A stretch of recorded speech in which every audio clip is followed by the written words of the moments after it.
Bueno, hola gente, buenos días, buenas tardes, buenas noches, de acuerdo al horario en el que entren a la plataforma. Hoy vamos a hablar de crisis, ¿no? Eh, Seguramente habrán escuchado nombrarla, habrán escuchado, o bueno, o conocen lo que es de sentido común. Vamos a entrar un poco más en detalle en lo que es la crisis. La crisis es un estado temporal de desorganización que se va a caracterizar por la imposibilidad de la persona para poder abordar la situación difícil que está atravesando, utilizando ya los medios o las cosas que acostumbraba a utilizar cuando tenía otro problema y lo llegaba a solucionar. Eso ya no le sirve, entonces uno entra en estado de crisis.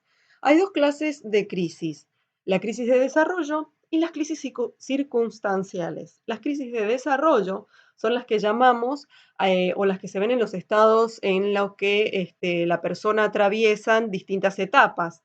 Por ejemplo, la adolescencia, la vejez, ¿no? Son graduales y se producen durante un largo periodo de tiempo. Y las circunstanciales se van a caracterizar por ser más bruscas e inesperadas. Se deben a ya un factor externo o un suceso externo que es repentino, amenazante, que es dañino para la persona, por ejemplo, un accidente de tráfico, una enfermedad grave, la muerte de un familiar, ¿no? En estas crisis, además debemos considerar un acompañante físico y uno psicológico o emocional, consecuencia de del primero, ¿no? Así entonces, vamos a tener, a diferencia de la crisis de desarrollo, pueden impactar una o varias personas, no necesariamente la transita la crisis una misma persona, sino que por ahí las crisis circunstanciales, si pensáramos en un accidente de tránsito, me impacta tanto a mí como al que estuvo viendo también ese accidente y pueden ser más de dos o tres personas, ¿no? Como las catástrofes naturales o provocadas. Si hablamos, por ejemplo, de la etapa de la adolescencia, de esta crisis que se produce en esta etapa, la vivencia solamente el adolescente, ¿no? Eh, Existen muchos tipos de crisis circunstanciales en lo que es el ámbito de salud, la asistencia médica in situ, la muerte de un familiar, por ejemplo, un suicidio, un homicidio, una enfermedad fulminante, un accidente, desastres naturales, inundaciones o algunos provocados, ¿no? Como algún atentado, accidentes aéreos, de tráfico o situaciones traumáticas como tratar personas, por ejemplo, alteradas psicológicamente o con agresiones o maltratos, víctimas de delitos en general. Acá vamos a tener una víctima primaria que va a sufrir directamente los efectos de la situación crítica o la del problema, digamos, que sería el paciente, pero también van a haber víctimas secundarias, que van a ser las personas significativas de la persona que está experimentando la crisis, ¿no? La que la acompañan alrededor, llámese familia, pareja, vecinos, ¿no? En las violaciones o los suicidios, el incesto, el abuso de drogas, por ejemplo, la sacudida emocional y la dificultad para ajustarse al suceso puede ser tan grande para las familias como para la propia persona, la propia víctima que lo vivenció. Por eso es que a menudo la familia experimenta su propia crisis a medida que intentan ajustarse a lo que va sucediendo, ¿no? O sea, hay una crisis familiar y una crisis propiamente de la persona por la cual, bueno, sufrió, digamos, esa crisis. Una persona en situación de crisis pasa por una serie de etapas que es necesario conocer para poder reconocerlas y colaborar para que se desenvuelvan en las mejores condiciones, ¿no? Que ese es el objetivo de esta atención en esta crisis. Entonces, para conocer estas etapas, vamos a primero nombrarlas. Hay una primera etapa de llanto o estupor, una de negación o intrusión, una tercera de difusión, o sea, la persona se vuelve monotemática y reiterativa de lo que sucedió, y una consumación que sería la asimilación de esta situación para poder seguir adelante. Dentro de lo que aparece el llanto o estupor, lo más habitual es que la persona se largue a llorar, lo que eso hace que la tensión disminuya, por lo tanto es importante que se la deje llorar, digamos, ¿no? No que se la calme o le diga, bueno, no, bueno, ya está, ya pasó, tranquilízate. No, es acompañarla en ese momento a que pueda descargarse, es importante esto.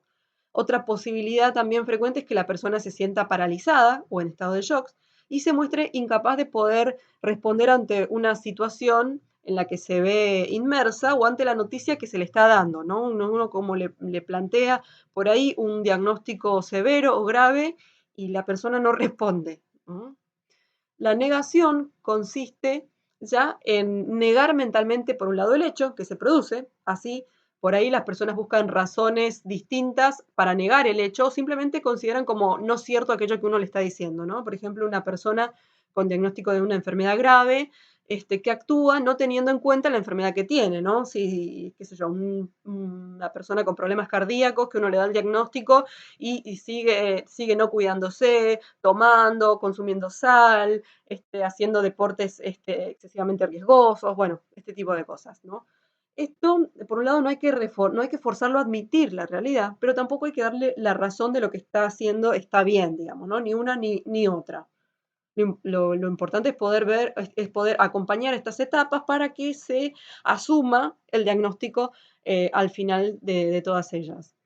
La intrusión es el otro fenómeno que puede producirse en este segundo momento, que es opuesto al anterior y que y va a consistir en que la persona se va a ver invadida por ideas y emociones de dolor y pena relacionadas con la crisis, ¿no? O sea, es como que todo en su cabeza está todo el tiempo aquello que pasó, no puede controlarlo, no puede pensar en otra cosa, aparte de ese suceso traumático que le pasó, y esto le impide por ahí pensar en otros problemas o en otros asuntos importantes como incluso las propias necesidades, ¿no? Por ejemplo, una persona o una pareja en la cual uno se encuentra internado en terapia intensiva y la señora o el señor, el que quede, digamos, el que no esté pasando por esta situación o por esta enfermedad grave, se queda toda la noche en el hospital, no come, no duerme, lo acompaña en todo momento, ¿no? También esto sería como un ejemplo de esta intrusión. La difusión es la expresión reiterativa, como decías anteriormente, hasta el punto de que la persona se vuelve monotemática, siempre cuenta de lo mismo, ¿no? De los sentimientos que le pasaron, de cómo vivió el momento, de qué fue lo que sucedió, ¿no? Por ejemplo, cuando uno sufre un accidente, le contamos a todo el mundo lo que pasó, cómo pasó, todo con detalle, ¿no? Y es como que uno no puede correrse de ese lugar, de ese lugar. Y la cuarta es la etapa final de la experiencia, y conduce a la asimilación de la misma por parte de la persona, ¿no? Uno se hace cargo de aquello que le pasó para poder avanzar, ¿no? En esta etapa la persona admite el problema, lo integra como algo que le pasó y de modo que vuelve así a la normalidad tras adaptarse al hecho que le provocó la crisis, ¿no? Por ejemplo, un accidente de tráfico, un accidente de autos, ¿no? Uno poco a poco después vuelve a conducir, vuelve a salir a la calle, vuelve a retomar su vida. Las reacciones ante las crisis pueden variar en intensidad, depende de la característica de la situación que provocó esta crisis. Y hay que tener en cuenta acá la importancia del suceso, ¿no? El nivel de peligro que tiene que ver con la persona o con la situación, y el tiempo que la persona se encuentra inmersa en esa situación crítica o en ese suceso, ¿no? Cuanto mayor tiempo estuvo expuesta a esa situación difícil, mayor va a ser la intensidad de la respuesta que esto le va a generar, ¿no? Entonces, también, sumado a esto, hay dos grandes variables amortiguadoras de esto, que por ahí lo nombramos anteriormente, que van a tener que ver con los recursos personales de cada uno y los recursos disponibles que pueda tener ya teniendo en cuenta el ámbito externo, ¿no? Y si tenemos en cuenta lo que es las cuestiones de resiliencia, estos recursos personales tienen que ver con esta posibilidad de resiliencia de poder sobreponerse a esta situación adversa. Bueno, más detalladamente, los recursos personales disponibles tienen que ver con la experiencia que pudo haber tenido esta persona en situaciones similares o en habilidades personales y se va a ver menos afectado por la crisis si es que cuenta con esto. Este mismo efecto se puede producir por también los recursos externos de la persona, como por ejemplo la ayuda que puede venir de la familia, de la pareja, de los amigos, ¿no? Por ejemplo, ante la experiencia de una enfermedad grave del cónyuge, la persona se va a ver tal vez menos afectada si cuenta con los recursos externos, como ser, por ejemplo, los hijos, el hermano, que si no contara con ellos, digamos, ¿no? Hay un recurso externo ahí que suma. ¿Cómo reaccionamos ante la crisis? Se puede reaccionar en cuatro niveles. A nivel fisiológico, aparece lo que todos vemos como el llanto, la taquicardia, la palidez, el dolor generalizado, entre otros muchos más síntomas que todos conocemos. A nivel cognitivo, aparece esta confusión mental, la irreflexión, las ideas irracionales, obsesivas, el deseo de venganza, la negación, la culpa hacia los otros, hacia el médico, hacia el enfermero, hacia la madre, hacia el que pase por ahí, como manera de liberar tensión. Y a nivel emocional, la persona puede sentir cólera, miedo, ansiedad, agotamiento, estupor, ¿no? Y después también aparecen lo que son las reacciones conductuales. La más frecuente es la inmovilidad, ¿sí? O la agresión hacia los demás, o hacia uno mismo, o evitar la situación, o una agitación psicomotriz, entre otras que pueden llegar a aparecer, ¿no? Todas estas reacciones descritas se consideran respuestas normales ante una situación de crisis, ¿no? Hay que tener en cuenta si estas respuestas pasan a ser estables y permanentes, que ahí sí ya sería otro capítulo aparte para poder considerarlas desde otro lugar. El personal que atiende a estos afectados tiene que poder reconocerlas y normalizarlas para que el paciente pueda disminuir la ansiedad y la tensión y poder tramitarlas y correrse de ese lugar, ¿no? Entonces, por ahí es importante que uno como agente de salud pueda decirle, bueno, tranquilícese, es normal que usted se sienta agitada por esta situación, siéntese, tome un vaso de agua, ¿no? Bueno, tratar de aplacar un poco esta tensión que puede surgir en esta situación de crisis. El objetivo de la intervención justamente va a ser esta, ¿no? En esta etapa somática, contribuir a la supervivencia física, a que no se haga daño, a que por ahí no le agarre un infarto, ¿no? En la etapa afectiva, identificar y expresar los sentimientos involucrados en las crisis, que comente cómo se siente, ¿no? Que pueda poner en palabras aquello que por ahí muchas veces nos damos cuenta que el paciente lo pone en el cuerpo. En la etapa cognitiva, que la persona tenga el dominio cognitivo como para poder comprender la situación, ¿sí? Y en la etapa conductual, generar nuevos patrones de comportamiento y relaciones interpersonales a fin de que pueda adaptarse a la nueva situación. En la intervención en crisis se asegura primero, si tenemos en cuenta estos pasos, la supervivencia física de la persona, que es lo más importante, para después ir avanzando a las otras etapas, ¿no? Hasta llegar a que el paciente logre adaptarse a esta situación o a este diagnóstico complejo para, bueno, poder acomodarse. La primera ayuda psicológica lo que va a plantear como objetivo central justamente es esto, ¿no? Que la persona en crisis sea capaz de poder tomar sus decisiones para poder avanzar, ¿no? Y para poder tornarse independiente, esto que vamos a por ahí retomar más adelante desde lo que es las necesidades en salud. Y todas las situaciones de crisis se van a caracterizar justamente por un trastorno en lo que son las habilidades para la solución de problemas, ¿no? Uno entra en shock, entra en crisis cuando no encuentra en uno mismo las herramientas para poder afrontarlas. Entonces comienza todo este cuadro, ¿no? La persona en crisis, lo esencial es que ella no puede resolver aquello que está pasando o aquello difícil, se siente como incapaz em, de poder, de poder tramitarlo o de poder entenderlo o de poder aceptarlo. Los principios básicos de esta intervención vamos a ver que es la capacidad de poder afrontar los efectos, no funcionan bien por una sobrecarga, es demasiado lo que se le está contando como para que lo pueda tramitar, por ejemplo. La ayuda rápida y específica puede muchas veces colaborar a que se logre un equilibrio en este nuevo funcionamiento. Y también es importante saber que solo los asuntos que uno no puede manejar por sí mismo, muchas veces pueden ser manejados por otro o puede el otro ayudarnos a manejarlos, ¿no? Por eso es importante por ahí poder derivar o poder aceptar cuando uno necesita ayuda, ¿no?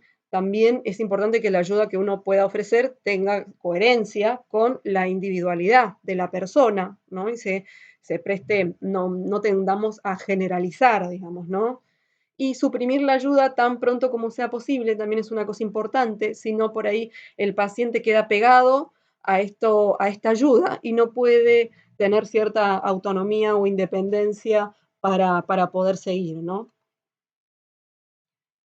Em, También Otra cosa a tener en cuenta es que se ha de prestar lo antes posible para reducir el tiempo que la persona en crisis se encuentre sola, ¿no? O sea, es importante que hay que disminuir esta oportunidad de soledad que pueda llegar a sentir la persona, ¿no? Acompañarla, por ahí estar, ¿no? Que también eso es importante, porque muchas veces estos momentos tramitados en soledad o uno por ahí bueno, le comenta algo o le da la evaluación que por ahí hizo en el día y se lo deja, también genera cierta crisis. Entonces, por ahí también ante un diagnóstico es bueno poder darle un tiempo y observar cómo reacciona. La intervención de la enfermera debe ser con convicción, ¿no? De que su labor va a conseguir ayudar a la persona y reducir el impacto de la situación, ¿no? Esto de actuar convencidos para poder transmitir seguridad y confianza, ¿no? Que eso es lo más importante. Cuando nos ven que sabemos lo que hacemos, sabemos cómo lo hacemos, eso transmite seguridad, confianza y bueno, y que a uno le importa el otro, ¿no? La ayuda se va a realizar también, es importante que se tenga en cuenta el espacio, ¿no? Que pueda en lo posible realizarse en un lugar discreto, cercano, que siempre sea fuera del alcance de que otros puedan ser vistos o escuchar o los puedan escuchar, ¿no? Para evitar muchas veces que se genere rechazo o temor de la persona afectada o se genere cierta incomodidad, entonces uno no presta atención a lo que uno está hablando, le está comentando, sino a todo lo que tiene en el entorno. La comunicación efectiva en esta crisis, bueno, atender el trastorno emocional que surge la persona es como el objetivo principal para poder generar cierta homeostasis en esta conducta que está desajustada en ese momento y en ese lugar, ¿no? Vamos a tener que es importante en esta intervención lo que es el contacto psicológico, e intentar que la persona se sienta escuchada, comprendida, disminuir estos problemas emocionales, favorecer la toma de decisiones, invitarla a hablar, estar atento a lo que me está contando, ¿no?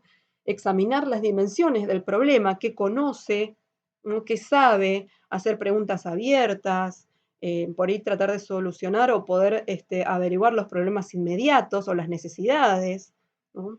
Examinar posibles soluciones, ¿no? Colaborar a que la persona pueda encontrar la solución ella sola, ¿no? Guiarla, eh, a por ahí ver otras cosas que hasta el momento no se veían o analizarlas, las ventajas y desventajas, aportar por ahí nuevas soluciones o poder tirar propuestas, ¿no? Pero siempre ir midiendo cómo reacciona también el otro y cómo se va prestando esta retroalimentación.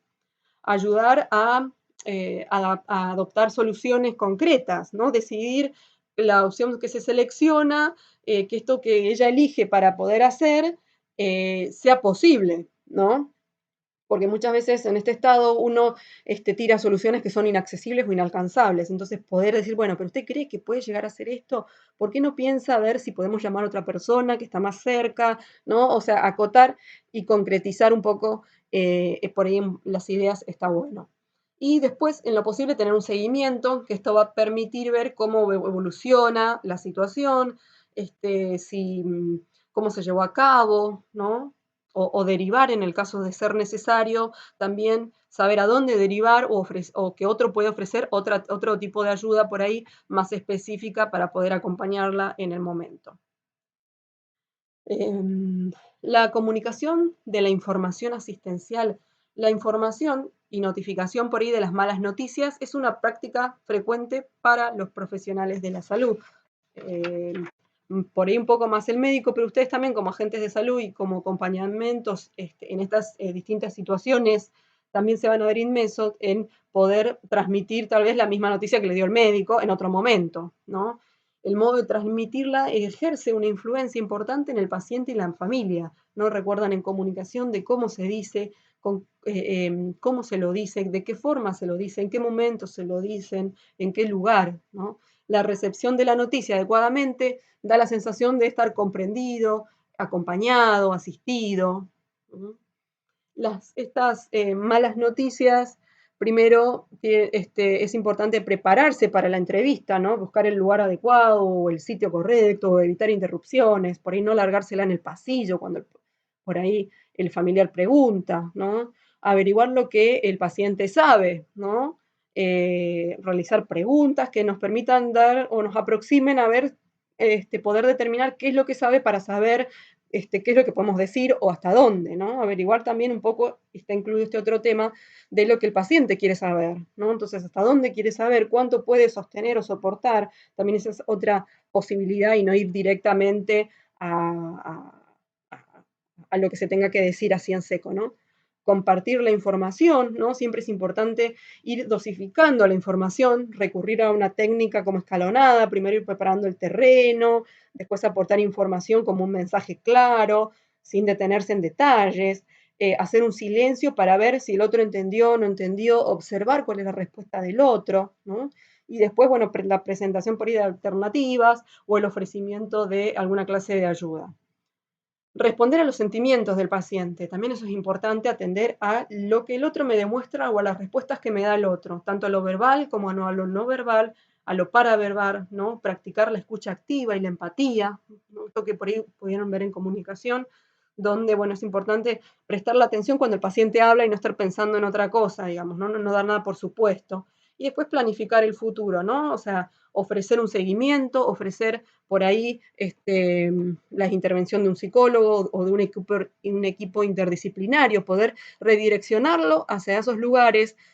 También es importante que ustedes sepan, bueno, hacia dónde lo pueden redireccionar también es bueno, ¿no? No quedarse con un no sé, sino poder ser, bueno, mira, acá en el hospital hay un servicio de psicología o de asistencia social donde podés ir a hablar con ellos, por ahí te pueden prestar otro tipo de ayuda, ¿no? También está bueno poder, poder ampliar el campo y no cerrarlo únicamente o no limitarlo a lo que uno por ahí sabe hacer, ¿no?